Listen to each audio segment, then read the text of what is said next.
Hi guys, so today I want to share another story with you. Today I want to recap 90 Day Fiance Tell All, where Larissa was Queen Bee. But first let me start out by saying, there's a rumor going around that jails do not rehabilitate. They refine a criminal's behavior, okay? Now that's the rumor. Now I've never been to jail before, so I can't tell you firsthand. But let me say, I'm starting to believe this rumor because last night, the Queen Bee, Larissa, she was in full-on inmate mode, which I loved, people. I loved every single minute of it. She was lying and manipulating and bringing her full-on diva attitude. She brought her favorite criminal buddy with her, her so-called husband slash who I call Clyde. These two were like Bonnie and Clyde last night, and I loved it. I mean, it all started even before she got there. When she was in the car, she said she wasn't taking anyone's shit. She was in full-on diva mode. I bet you she had all green M&Ms waiting for her at her hotel. She made everyone wait while she looked for the perfect. So she knew part of the package is she had to look her best for her to clown and act a fool and really just sit there and entertain me. And like most people, I'm weak to a nice dress, hair, and makeup. And she was on point. I don't know if she looked better than Fernanda, but she was on point. And I'm willing to bet she probably gave Clyde all the sex he wanted last night because Colt was so well behaved. He usually throws her out in an island by herself, but he was right by her side. I'm telling you, they're the new Bonnie and Clyde of 90 Day Fiancé. Or at least they were the Bonnie and Clyde of 90 Day Fiancé, because we all know in real time this couple has since split. Colt has filed for divorce, and poor little Larissa has gotten her GoFundMe account taken down.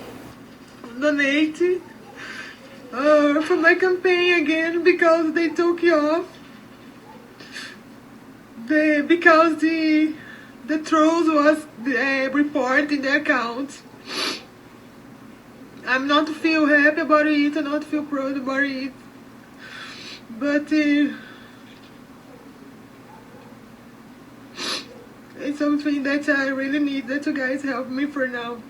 In Queen Bee's defense, the moment she sat down on that couch, everyone, including little quiet Asuelu, was coming for Queen Bee, okay? Side note, I had absolutely no idea Asuelu was from the mean streets of Samoa. Did you see the way he was cussing and swearing and carrying on? I loved it, but we'll get back to Asuelu in a minute. It all started when Fernanda said that Larissa was jealous of her. Oh my God, Larissa flew into an inmate rage, okay? I mean, I can only assume that she learned this from being an inmate. I mean, because it was an elevated rage. You know, the kind that when they're in their cell and they're beating on the wall and they're like, we want water, we want water. It was like that kind of rage. She wouldn't let anyone talk. She twisted everyone's words. She threw in a couple lies. She said that Fernanda started it all. She said Fernanda tried to turn the public against her when she left a message on her Instagram saying, this is a serious issue. Don't make fun of it. Some people really care. But she twisted Fernanda's words.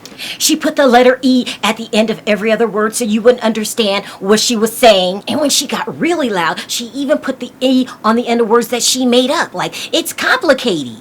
Like that.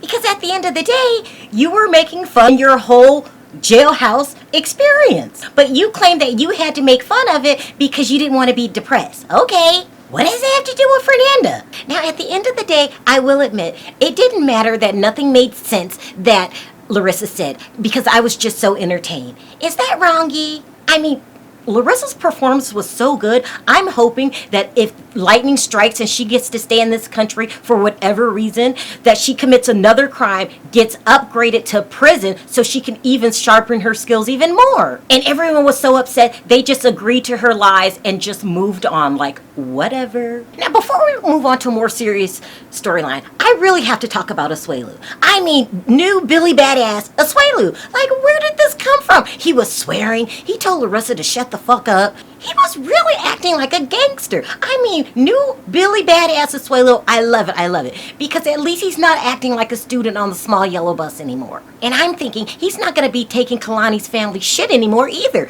Thumbs up to the new Asuelu Billy Badass. Then I went from being thoroughly entertained by Larissa and Colt to feeling like I'm watching some kind of child abuse Lifetime movie with Eric and Lita.